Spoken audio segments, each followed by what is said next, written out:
तो आज हम लोग पढ़ने जा रहे हैं रूस यूक्रेन विवाद। रूस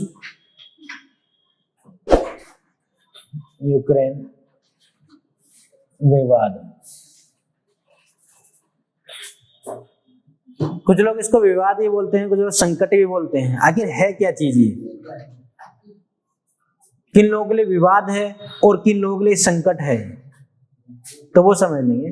जैसा टीवी न्यूज चैनल, आप ये अपने आसपास जितने भी सोर्सेज हैं, सोशल मीडिया हो चाहे, तो आजकल बहुत ज्यादा ये मुद्दा हाईलाइट है। मुद्दा क्या, दरअसल ये घटना जो हो रही है पूरी दुनिया में, तो टीवी न्यूज चैनल वाले वो कुछ लोग अलग तरीके से दिखाते हैं। खैर, हम जो बात करेंगे हम यूपीएससी के लेवल पे करेंगे, अंतर्राष्ट्रीय संबंधों को ध्यान में रख के बात करेंगे। हम किसी टीवी न्यूज चैनल की तरह से बात नहीं करेंगे। हम जो बात करने जा रहे हैं वो अंतर्राष्ट्रीय संबंधों के स्तर पर बात करना चाह रहे हैं। हम इसमें ये बात नहीं करेंगे कि मतलब रूस ने बम गिरा दिया, 500 किलो का बम गिरा दिया, यूक्रेन अब उसका बदला लेगा, इस तरह की बात नहीं करेंगे। हम सीधे सीधे पॉइंट पाएंगे अपने जो हमारे यूपीएससी के एग्जाम में आता है, आईआर से संबंधित टॉपिक, उसकी बात करेंगे। उसी के आधार पे हम बात करेंगे और आगे बढ़ेंगे, ठीक है। इसके लिए थोड़ा इतिहास को भी दोहराना पड़ेगा। इतिहास भी जानना जरूरी है कि आखिर वो रूस यूक्रेन का विवाद की जड़ कहाँ से आई, उस जड़ को भी जानना होगा, पृष्ठभूमि को जानना होगा, कारण जानने होंगे, और फिर दावे जानने होंगे कि रूस क्या दावा कर रहा है, यूक्रेन क्या दावा कर रहा है, आखिर किस क्षेत्र को लेकर के ये सारा बवाल हो रहा है। उन सब बातों को ध्यान में रखें। तो सबसे पहले आप लोगों को मैप भी मिला होगा, ठीक है।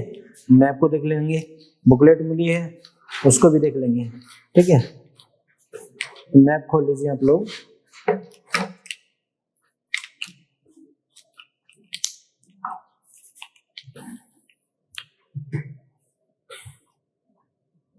तो जितना नीड है उतना ही हम लोग बना लेंगे, ठीक।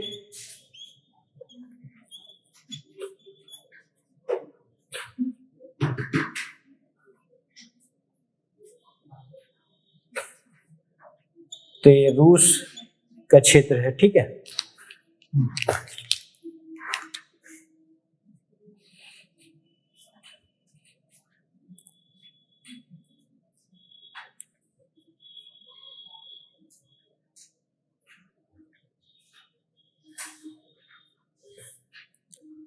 और ये यूक्रेन, ठीक। मान लेंगे ये कुछ इस तरह से है।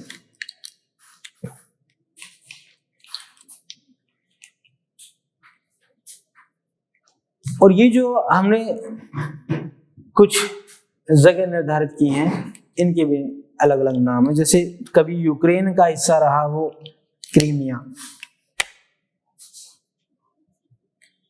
जब क्रीमिया का नाम आप लोग सुनते हैं तो इतिहास एकदम ध्यान में आ जाता है। वो क्रीमिया का युद्ध भी हुआ। हम 2014 की बात नहीं करेंगे, इससे पहले भी क्रीमिया के साथ युद्ध हुआ है, तो उसने भी न जाने कितने युद्धों को जन्म दिया। और ये जो क्षेत्र है ल्यूनास्क, इसकी बात कर लेंगे।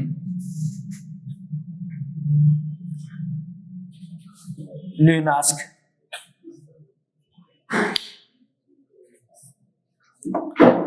डोनेस्क,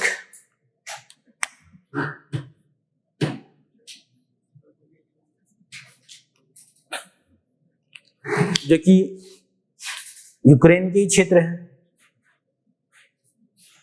और रशिया की सीमावर्ती क्षेत्रों में आते हैं। ये रशिया की सीमा के एकदम निकट है, ठीक है। तो आखिर मुद्दा क्या है विवाद का, इस मुद्दे की बात कर लेंगे। और इधर पूरा आप लोग जानते हो, इधर ये पूरा अपना पश्चिमी यूरोप आ जाएगा, पश्चिमी यूरोप। मेन चीजें लिखेंगे, मेन स्थान लिखेंगे, पूरा डिटेल में नहीं लिखेंगे। ऐसे जितनी की आवश्यकता है उतना लिखेंगे, ठीक है। तो बात कर लेंगे आखिर रूस यूक्रेन विवाद वो कहां से शुरू हुआ, पहले इसको थोड़ा समझ लेंगे। ठीक, तो सबसे पहले हम शुरुआत करते हैं इसकी पृष्ठभूमि की। ठीक है, पृष्ठभूमि को जानेंगे, आखिर क्या पृष्ठभूमि रही, किस कोई तो आधार होगा जो आज ये स्थिति देखने को मिल रही है। कारणों की बात कर लेंगे कि क्या कारण है, क्या कारण रहे कि रूस यूक्रेन में विवाद हो गया। क्योंकि आज के जमाने में जब आधुनिकीकरण है, जब लोग अपने अपने हितों या एक पूंजीवाद की तरफ बढ़ रहे हैं, तेज तकनीक का विकास हो रहा है, विकास की अवधारणा चारों तरफ पूरी दुनिया में बढ़ रही है। यहाँ तक कि सिर्फ इसी एक पृथ्वी की बात ना करें, इसी ग्रह की बात ना करें, न जाने अब अंतरिक्ष और आकाश गंगाओं के रिसर्च के बारे में बात हो रही है।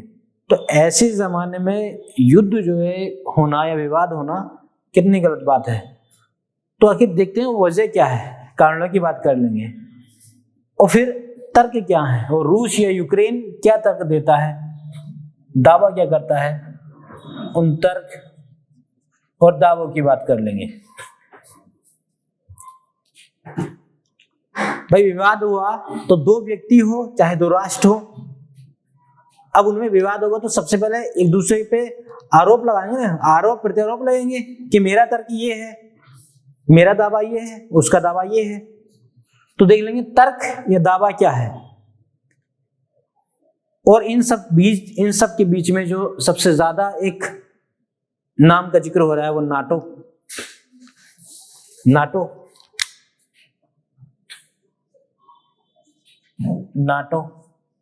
तो नाटो की भूमिका को भी देख लेंगे कि आखिर नाटो की क्या भूमिका है। अब मुझे लगता है कि नाटो को ये नहीं बताने की जरूरत नहीं है आप लोगों को कि आखिर नाटो की फुल फॉर्म या नाटो है क्या। अगर आप जानना चाहो तो नाटो की full form North Atlantic Treaty Organization. ठीक है, जब उधर बाहर हो गई कोई दिक्कत नहीं, तो इधर कर लेते हैं, आप लोग बाहर ना हो इधर लिख लेते हैं। ठीक है, इधर लिख लेंगे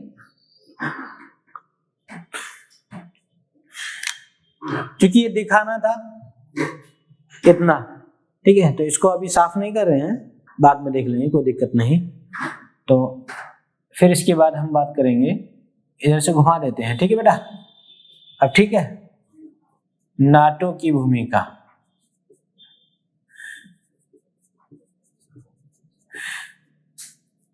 नाटो की भूमिका क्योंकि बार बार इसका जिक्र हो रहा है कि नाटो ऐसा कर देगा, नाटो वैसा कर देगा, ये अब नाटो नहीं छोड़ेगा। नाटो के बारे में बता दें तो दरअसल ये यूरोपियन कंट्री और अमेरिकन, जो कि उत्तरी अमेरिका के दो राज्यों से मिलता जुलता, कुल मिला के 30 इसमें समूह है या राज्य हैं, उनकी बात करें तो टोटल जो है इनका उद्देश्य क्या है। उद्देश्य ये है कि अगर नाटो पर, लोग कसम खाएं कि अगर नाटो पर जो है कोई देश हमला करेगा तो उसका जवाब नाटो के सभी सदस्य देंगे। ठीक है, तो दरअसल ये क्या है, एक सैन्य संगठन भी आप इसको कह सकते हैं। फिर देख लेंगे आखिर प्रभाव किस किस पर क्या पड़ेगा, ये जो विवाद है क्या प्रभाव पड़ेगा, इस प्रभाव की बात कर लेंगे। वो प्रभाव चाहे फिर रूस पर हो, यूक्रेन पर हो, और फिर बात कर लेंगे रूस यूक्रेन के साथ साथ विश्व पर, इस सारी दुनिया पर क्या प्रभाव है, इस प्रभाव को भी जान लेंगे, क्या प्रभाव पड़ेगा इसको भी जान लेंगे। और अंत में क्योंकि हम अंतरराष्ट्रीय संबंधों को लेकर के बात करेंगे, क्योंकि रूस और भारत के संबंध पहले से बेहतर रहे, तो कहीं ना कहीं भारत की भूमिका को भी देखेंगे, तो उसको हम भारत की भूमिका को भी देख लेंगे। तो इसको पढ़ना चाहेंगे, पढ़ेंगे, पढ़ना क्या चाहेंगे, इसको अन्य में रख लेंगे और जिसमें देख लेंगे भारत की भूमिका, भारत की भूमिका। ठीक है, आखिर इस विवाद में, ये जो रूस यूक्रेन का विवाद है, इसमें भारत अपनी किस भूमिका को निभा सकता है या उसका क्या रेलेवेंस है, रोल क्या है, उसकी बात कर लेंगे।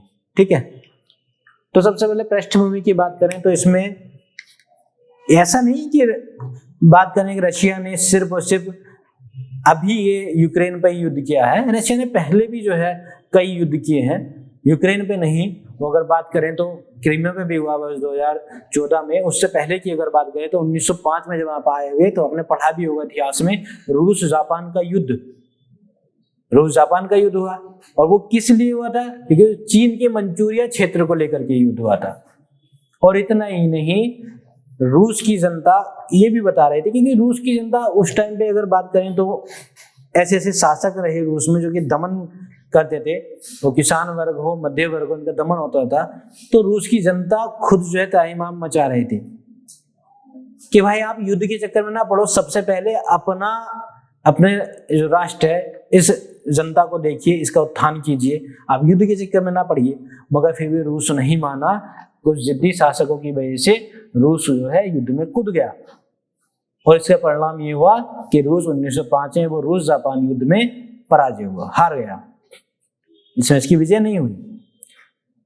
तो जो हार गया भाई, हारता है जीतता, मगर फर्क तो फिर भी पड़ता, प्रभाव तो बिल्कुल पड़ता।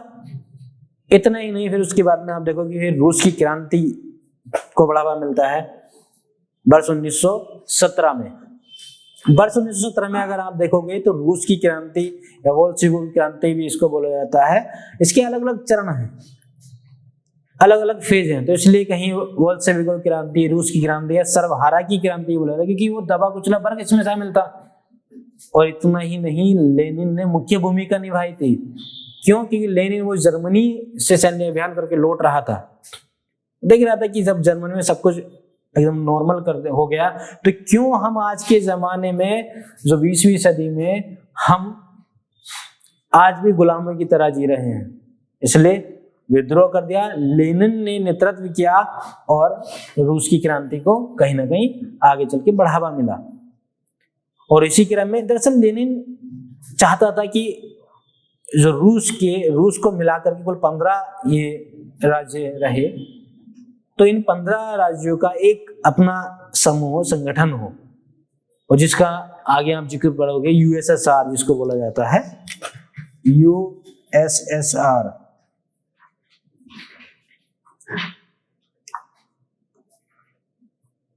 तो यूएसएसआर का गठन करते हैं 1922 में, ठीक 5 साल बाद। दरअसल लेनिन चाहते थे कि गणराज्य तो हो, साथ में लोकतांत्रिक भी हो, सब मिलजुल के रहे, लोकतांत्रिक हो। मगर 1924 में ही इनकी मृत्यु हो जाती है और इनके बाद आते हैं स्टालिन, क्योंकि स्टालिन एकदम तानाशाही रवैये से राजनीति या शासन करना चाहते थे।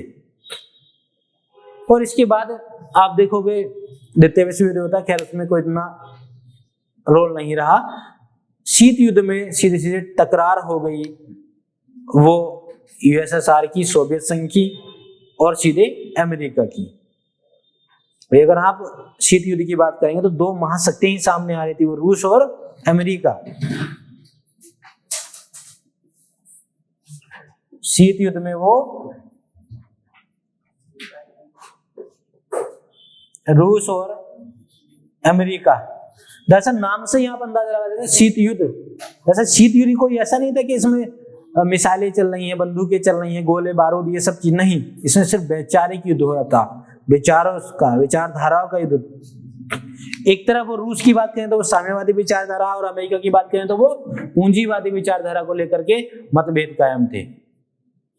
इस शीत युद्ध के भी अलग अलग फेजेस रहे, शीत युद्ध के भी अलग अलग फेज रहे। पहले फेज की अगर बात करें, इसमें क्या रहा कि सीधे सीधे एकदम दोनों देश आमने सामने आ गए। इसमें भी उतार चढ़ाव रहे। इसमें भी ऐसा रहा कि रूस और अमेरिका के बीच में संधि भी हुई, मगर ज्यादा दिन तक नहीं टिक पाई, ज्यादा दिन तक नहीं टिक पाई। और इसके बाद में यूएसएसआर जो कि 1924 से लेकर 1991 तक रहा, और 1991 में कैसे आखिर यूएसएसआर का विघटन हो गया। यूएसएसआर का विघटन 1991 में। विघटन मतलब रूस को मिलाकर के कुल जो है 15 राज्य शामिल थे, और जिसमें सबसे बड़ा अस्तित्व था वो रूस का था। उसके बाद यूक्रेन आता है, और उसके बाद छोटे मोटे सब राज्य आते हैं। तब जो कि रूस एक विस्तृत क्षेत्र में था, आकार इसका बड़ा था, महाशक्ति थी। अब अचानक से इसका 1991 में विघटन हो जाता है। अचानक से नहीं कहेंगे, दरअसल इसके पीछे भी कई कारण हैं। अब ऐसे में क्या है, ये तो बात खलेगी। मान लीजिए कि आपके पास जो है एक बड़ी प्रॉपर्टी है और उसका बंटवारा हो जाए तो बात तो खलती है। और ये भी एक कारण रहा जो आज आप देख रहे हैं रूस यूक्रेन विवाद, क्योंकि कभी ये यूक्रेन रूस में ही रहा, सोवियत संघ का हिस्सा ही रहा। अब क्या है, वो अलग राज्य है। अब दिक्कत ये आती है, तो रूस को तो ये बात चुभेगी कि भाई कभी तो ये हमारा हिस्सा रहा। और उसमें जो ये दो क्षेत्र हैं, लुनास्क और डोनेस्क, तो यहां पर दरअसल मूल रशियन लोग रहते हैं। यहां पर मूल रशियन लोग रहते हैं। यूक्रेनाई भाषा ही तो बोली जाती है, यहाँ रशियन भी बोली जाती है। तो जैसे इसको ऐसे समझ लीजिए, जैसे भारत और पाकिस्तान के बीच में वो कश्मीर का मुद्दा, ठीक उसी तरह से रूस और यूक्रेन के बीच में वो लुनास्क और डोनेस्क का मुद्दा। तो आखिर इतनी मारामारी भी क्यों है इन क्षेत्रों पे? तो बस 2014 की बात करें तो रूस ने क्रीमिया पर अपना अधिकार जमा लिया। आखिर क्रीमिया पर क्यों अधिकार जमा लिया? क्यों? क्योंकि भाई क्रीमिया जो है प्राकृतिक संसाधनों से भरा हुआ। इस क्रीमिया से यूक्रेन, जो कि यूक्रेन का क्षेत्र था क्रीमिया, इस क्रीमिया से यूक्रेन से वो पश्चिमी यूरोप में गैस और तेल की जो संसाधन है या सप्लाई होती है, वो इस यूक्रेन के क्षेत्र से होती है, क्रीमिया के क्षेत्र से होती है। तो बस 2014 में क्रीमिया पर कब्जा कर लिया। और वही यहां तक कहते हैं, अब तो यूक्रेन भी स्पष्ट कहता है कि दरअसल ये जो लुनास्क और डोनेस्क का क्षेत्र है, इस पर भी रूस अपना कब्जा करना चाह रहा है, ठीक 2014 की तरह ये दावा करते हैं। रूस कहता है कि देखो भाई, रूस का दावा है, रूस की अगर बात करें, रूस कहता है कि नहीं, ऐसी बात नहीं है, हम किसी पे कब्जा नहीं करना चाह रहे हैं, ये तो हमारा आंतरिक मामला है। क्योंकि ये रशियन लोग हैं, रशिया के मूल निवासी हैं, और ये नहीं चाहते हैं कि यूक्रेन में पूरी तरह शामिल हो जाएं, या फिर एक जिक्र होता है नाटो का, नाटो में, क्योंकि यूक्रेन बार बार प्रयास कर रहा है कि नाटो में शामिल हो जाए। और रूस को ये बात बिल्कुल भी नहीं पचेगी। क्यों? नाटो में शामिल होने का मतलब है, क्योंकि नाटो, रूस, यूक्रेन के पास और रूस के पास के जो कुछ राज्य हैं, कुछ क्षेत्र हैं, उनमें नाटो ने अपनी, जो कि नाटो में शामिल है, नाटो में अपनी सेना स्थापित कर रखी है। तो रूस को ये डर है कहीं ना कहीं कि कहीं ऐसा ना हो अमेरिका जो है सीधे सीधे उसके दरवाजे पे आकर के बैठ जाए, अमेरिकी सेना सीधे सीधे उसके दरवाजे पे आकर के बैठ जाए। कहीं ना कहीं रूस के मन में तो ये बात है।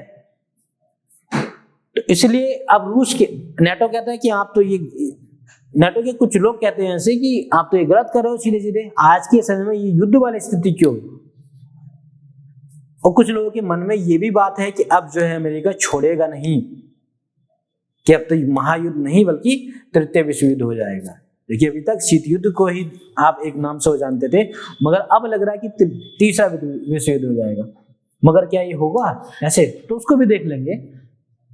अमेरिका कहता है कि आप तो ये गलत कर रहे हो, सीधे सीधे यूक्रेन को जो है सीधे सीधे हड़पना चाहते हो, दबाना चाहते हो, जैसे आप चाहते हो वैसे यूक्रेन को चलाना चाहते हो, जैसा आप सोच रहे हो और वैसे ही आप चाहते हो कि यूक्रेन को चलाया जाए, तो ऐसे संभव नहीं है। तो रूस अपना दावा देता है, रूस कहता है कि देखो भाई, ये जो लुनास्क का क्षेत्र है, डोनेस्क का क्षेत्र है, यहाँ के जो मूल निवासी है, रशियन लोग हैं, ये लोग हमसे हेल्प मांग रहे हैं, ये लोग हेल्प मांग रहे हैं कि हमें बचाइए, जबरदस्ती जो है हमारा यूक्रेन शोषण कर रहा है, तो हम तो इनको बचाने के लिए अपनी सेना को भेज रहे हैं। वो जो कि गलत काम नहीं करें, मानवता के लिए एक सही है। और इतना ही नहीं, आपकी नेटो ने स्पष्ट लिखा है कि अगर कोई देश इन नेटो के सदस्यों पर हमला करता है तब तो एक्सेप्ट करोगे, और ये लिखा है कि आंतरिक मामले में नहीं करेंगे। हम किसी देश के आंतरिक मामलों में, पारिवारिक मामलों में एक्सेप्ट नहीं करेंगे, इंटरफेयर नहीं करेंगे। तो फिर नाटो क्यों बोल रहा है यहाँ, ये हमारा आंतरिक मामला है, लेकिन यूक्रेन हमारा हिस्सा भी रहा है। ठीक है, तो इससे क्या हो जाता है कि अब आखिर ये मन में बात आती है कि अब तक अमेरिका या नेटो ने हमला क्यों नहीं किया, तो उसकी वजह भी समझ में आ गई। एक तो क्या है, यूक्रेन क्या है, नेटो का सदस्य है ही नहीं। ठीक है, और दूसरा ये भी कहीं ना कहीं बात आ रही है, रूस जो दावा कर रहा है कि भाई ये हमारा पारिवारिक मामला है, घरेलू मामला है, आंतरिक मामला है। अगर गृह युद्ध भी हो रहा है तो स्पष्ट है नेटो में, नेटो के प्रावधानों में कि अमेरिका या नेटो का किसी भी देश के सदस्यों पर हमला होगा, अगर वहां पर कोई विदेशी हमला करेगा, विदेशी राष्ट्र हमला करेगा, तब तो हम सभी देश मिलकर के उसका जवाब देंगे। मगर अगर किसी देश में आंतरिक युद्ध की स्थिति होगी, आंतरिक मामला होगा, तो उसमें नहीं, उसमें नहीं। तो ये बात क्लियर हो गई कि आखिर क्या अमेरिका हिस्सेदारी लेगा या नहीं लेगा। ठीक है, तो ऐसे नहीं कि बहकावे में नहीं आना कि अमेरिका तबाह कर देगा, ये हो जाएगा, वो हो जाएगा। अच्छा, अब बात कर लेंगे प्रभाव की। आखिर प्रभाव किस पे क्या पड़ेगा। तो देखिए, रूस पर तो प्रभाव पड़ेगा, भले ही वो अगर ये सोच रहा हो कि मैं लुहांस्क का क्षेत्र हासिल कर लूंगा, डोनेट्स्क का क्षेत्र हासिल कर लूंगा, या मैं बाहुबली हूँ, कब्जा कर लूंगा, नहीं, फर्क तो पड़ता ही है। मान लीजिए एक बाहुबली है, एक थोड़ा कमजोर है, दोनों में झगड़ा हो जाता है, तो कुछ तो घायल होगा और कुछ नहीं पूरा घायल होगा। दरअसल जो रूस का क्षेत्र है, ये जो रूस है पूरा, ये प्राकृतिक संसाधनों पर आधारित अर्थव्यवस्था है इसकी। प्राकृतिक संसाधनों, ये रिसोर्स बेस्ड इकोनॉमी है। प्राकृतिक संसाधन है, यहाँ से तेल, गैस, खनिज पदार्थ देश विदेश दुनिया में सप्लाई होते हैं। दुनिया में सप्लाई होने का मतलब ये है कि वो यूरोपियन कंट्री भी है, यूरोपियन कंट्री नहीं, वो अमेरिकन कंट्री भी, एशियन भी है, अफ्रीकन भी है। तो ये क्या है, रूस के लिए एक कस्टमर है, रूस के लिए एक कस्टमर कंट्री है। भाई रूस से निर्यात होता है प्राकृतिक संसाधनों का, उसमें तेल, गैस, ये सब चीज है। अब ऐसे में क्या है, रूस अगर युद्ध करेगा, अब मान लीजिए कि अमेरिका और यूरोपियन कंट्री या दुनिया की और भी कंट्रियां अगर रूस पर आर्थिक प्रतिबंध लगा देती हैं, कह देते हैं कि अब हम आपसे कुछ नहीं खरीदेंगे, तो ऐसे में क्या है, रूस को नए कस्टमर ढूंढने में दिक्कत आएगी नहीं। और इस बात से बिल्कुल भी इनकार नहीं किया जा सकता कि रूस की जो अर्थव्यवस्था है रिसोर्स बेस्ड है। इतना ही नहीं, 2014 में जब क्रीमिया से युद्ध हो रहा था, युद्ध के दौरान ही जब रूस के प्राकृतिक संसाधनों पर आधारित अर्थव्यवस्था चरमरा गई थी। अब युद्ध में क्या है भाई, युद्ध में या तो आप विकास पे ध्यान दे लीजिए या युद्ध कर लीजिए। तो ऐसे में जो रूस की मुद्रा है वो धड़ाम से नीचे गिर गई थी, डॉलर के मुकाबले उसका मूल्य एकदम गिर गया था। और फिर से कहीं ऐसा ना हो कि रूस इस विवाद के चक्कर में अपनी अर्थव्यवस्था को फिर से तोड़ दे, कमजोर कर दे। ठीक है,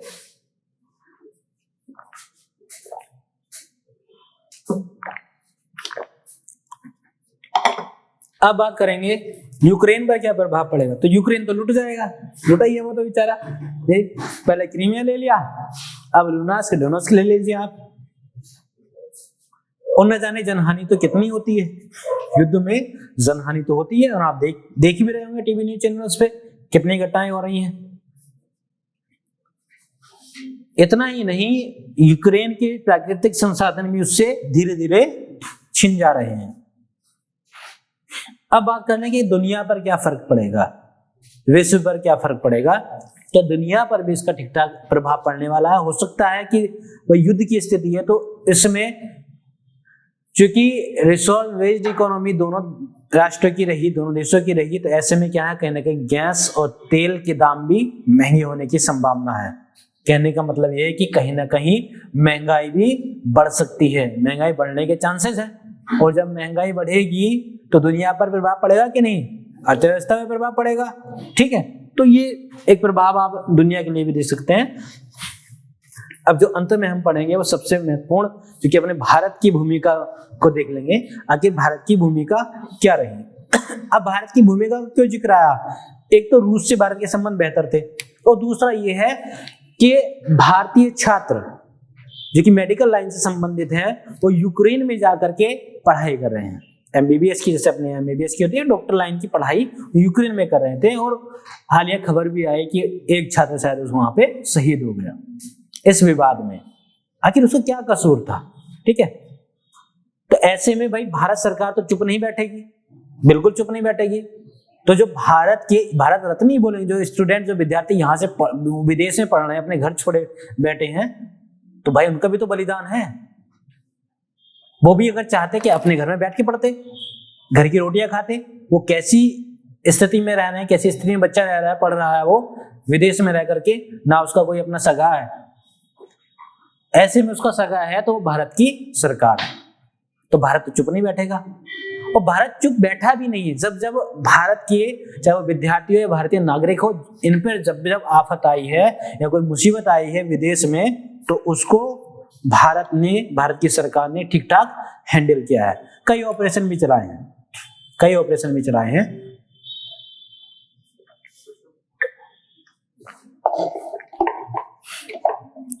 अक्सर आप लोग फिल्मों में, मूवियों में देखा करते थे कि जैसे एयरलिफ्ट एक मूवी इसका उदाहरण रही, तो उनमें भी आप मूवियों में देखिए कि अक्सर मूवी में जो हीरो होता है, जो भारतीय सरकार की तरफ से भेजे जाते हैं, तो जो लोग फंसे हैं, जो भारतीय नागरिक फंसे हैं, तो उनको वहां से एयरलिफ्ट कर लिया जाता है। तो मूवी में तो कहीं वास्तव में उस चीज का भी दबाव रहता है सरकार पे, कि कहीं ऐसा नहीं कि हम सिर्फ चलचित्रों में ही दिखा रहे हैं, व्यावहारिक रूप में नहीं दिखा रहे हैं, तो उसके लिए सरकार पे दबाव भी पूरा कहीं ना कहीं बना रहता है। और सरकार ऐसा नहीं कि पीछे हटती है इन सब चीज से, सरकार अपनी भूमिका निभाती है और बहुत अच्छी भूमिका अदा की। इससे पहले भी अभियान रहे, क्योंकि अगर हम रूस यूक्रेन की बात करें तो इसमें एक ऑपरेशन चलाया जा रहा है, ऑपरेशन गंगा के नाम से, ऑपरेशन गंगा।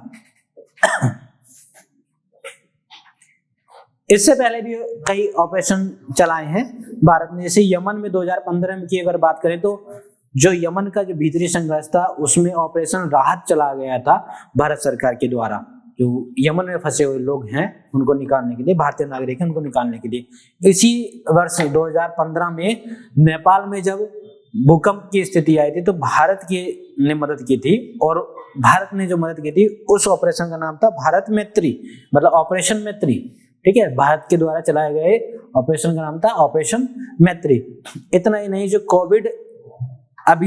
कोविड महामारी रही, तो इसमें विदेशों में फंसे नागरिकों को लाने के लिए ऑपरेशन वंदे मातरम या वंदे भारत मिशन के नाम से एक ऑपरेशन शुरू किया गया। और अब जो है ये जो यूक्रेन रूस विवाद है, इसमें जो हमारे भारतीय विद्यार्थी, भारतीय नागरिक फंसे हैं यूक्रेन में, उनको लाने के लिए ऑपरेशन गंगा चलाया जा रहा है सरकार के द्वारा।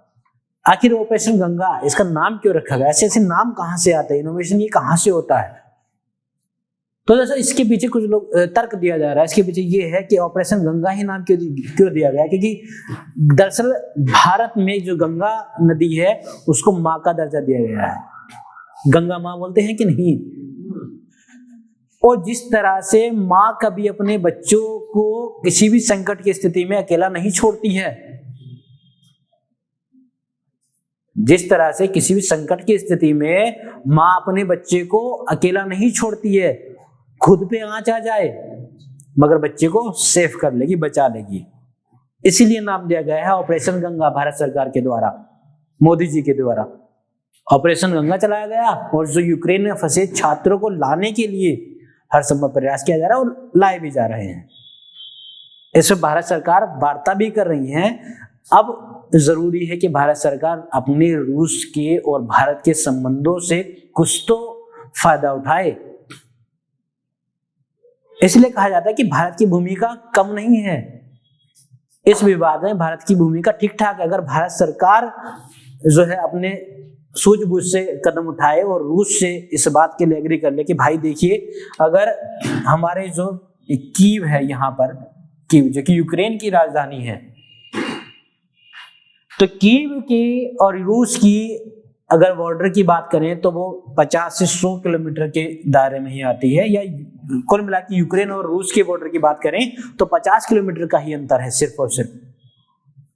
और अगर यहां से कीव से दूरी देखें पश्चिमी यूरोप की, तो लगभग वो 1600 किलोमीटर के करीब हो जाती है।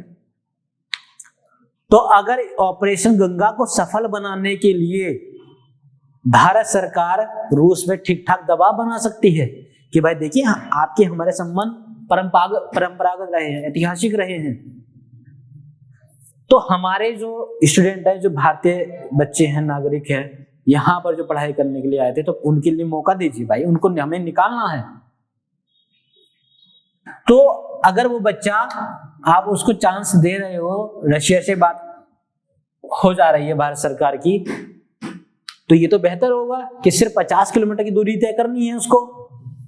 मान लीजिए भाई यहां से रूस इस पे गोलाबारी कर रहा है, मिसाइलें दाग रहा है, रूस में तो नहीं दग रही ना, तो सीधे सीधे हमारे एयरप्लेन, हवाई जहाज सीधे लैंडिंग हो रशिया में, और भारतीय छात्रों को रूस ले जाया जाए 50 किलोमीटर की दूरी पे, तो तेजी से निकल पाएंगे कि नहीं?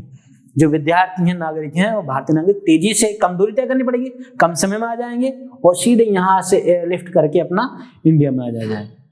कहीं ऐसा ना हो जैसे एक छात्र की जो शहीद हुआ है या हत्या हो गई है, तो कहीं ऐसा ना हो कि आगे भी ये घटनाएं या इसकी बारंबारता ना हो। इसके लिए सरकार को महत्वपूर्ण कदम उठाने चाहिए और भारत रूस संबंधों का बेहतर लाभ उठाना चाहिए। यही मौका भी है। तो भारत की भूमिका भी ठीक ठाक है और भारत सरकार हर समय प्रयास कर रही है, उसने चलाया भी है ऑपरेशन गंगा। ठीक है, तो यूपीएससी के लेवल से, अंतरराष्ट्रीय संबंधों के लेवल से मैं मानता कि आप लोगों ने इसको ठीक ठाक समझ लिया होगा। ठीक है, तो आज के लिए इतना ही रखते हैं। ठीक।